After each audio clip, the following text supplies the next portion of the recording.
Hello, I'm Bryant Gumbel. Welcome to Real Sports Overtime. I'm sitting here with David Scott, our newest correspondent, who just did a lengthy piece on Qatar, or Qatar, and their hosting of the World Cup in 2022. I thought the most fascinating thing you were talking about was that this is all part of a master plan they have for when the world no longer needs their oil. Very much so. You know, this is not a country who is just spending down its windfall. They're thinking seriously about how to reposition themselves for a post-oil economy. And so that is why they're trying to take the world stage in sports, but also in arts and education. They've created all this institution building, which is really about redefining its nation as a center of culture in the region. So what's going to drive the economy of Qatar after the world no longer needs their oil? Right. We're talking about several generations away, but their hope is that by then they will become a place that the world comes to for major sporting events in the region. They've developed one of the biggest art collections in the world, and I think they'll try and sell that to the world as a kind of, cultural center.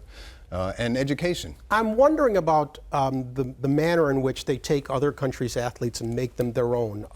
They're not alone in doing that. We have had Australians swimming under the U.S. banner as Americans. We've had Kenyans running under the U.S. banner in track events. I mean, is what they're doing that unusual? Certainly they didn't invent the practice of naturalizing foreign athletes, but they have taken it to an extreme in that the Bulgarians, for example, having them change their names. Steven Sharona, the Kenyan runner, having him change his name. There are even reports about them trying to sort of get people to convert to Islam. So I think while we can't say they have, branded the practice, they certainly have taken it to an extreme for such a small country. Yeah, one of the more disturbing aspects of your piece was your visit to the labor camps, which are truly just disgusting.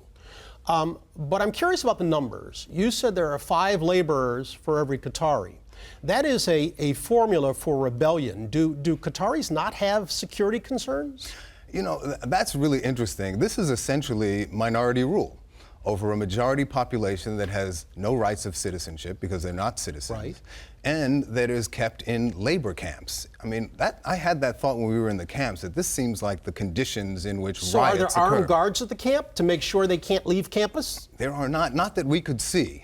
Certainly there have been rumors about disruptions in the camp area, and I think that's part of the reason that they keep it so far. They're living in a land where there are 5 times as many people who are pissed off than live there. That's right. That's right. It's part of the reason they keep them sort of segregated in these labor camps, I believe. One is because, their numbers are so overwhelming. I don't know how they would integrate them into the city center proper. But also, for the purposes of control, it's a camp situation where if they had to act, they probably could in security terms. These guys who are earning money as laborers, and it's not much money, do they get to spend any of it in Qatar? Are they allowed out of the camps to, sounds stupid, I know, to go shopping? Well, this has been controversial because for a period of time, there were many reports that they were literally kept out of the malls. And there are these big grand malls all over the town.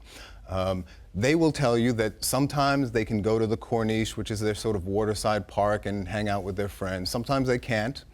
Sometimes they can go to the souk, sometimes they can't. It's kind of hit and miss, and it, in a way, sort of like the way we operate as journalists on the ground, it's sort of the luck of the draw.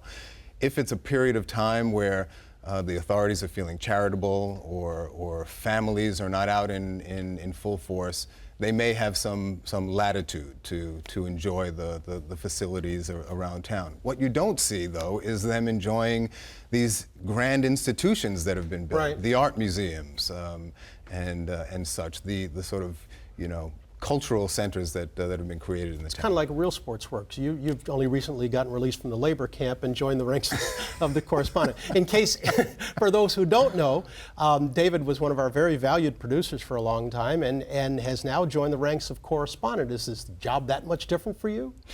It's very different. It's very different and very much the same. There's a sort of learning curve about this, all of the sort of on-camera stuff. But the core of it, the reporting, the storytelling, the research, the things that really sort of excite, us on both sides of the aisle are really the same. Yeah, it's not that much different because when you're operating as a correspondent, you are constantly producing as you're working through it and vice versa. Sure, and reporting and researching and you know, doing all the things. So did you and Josh Fine arm wrestle over who did what when you were in Qatar? It's not a fair fight with Josh Fine, as you know. he was my taskmaster throughout, kept me honest, and actually, for my first time out, made it really easy. Well, you've done good. David, thanks very much. Thank you, Brian. Brian. Thank you very much. Okay. Thrilled to be here. And thank you so very much for joining us on Real Sports Overtime.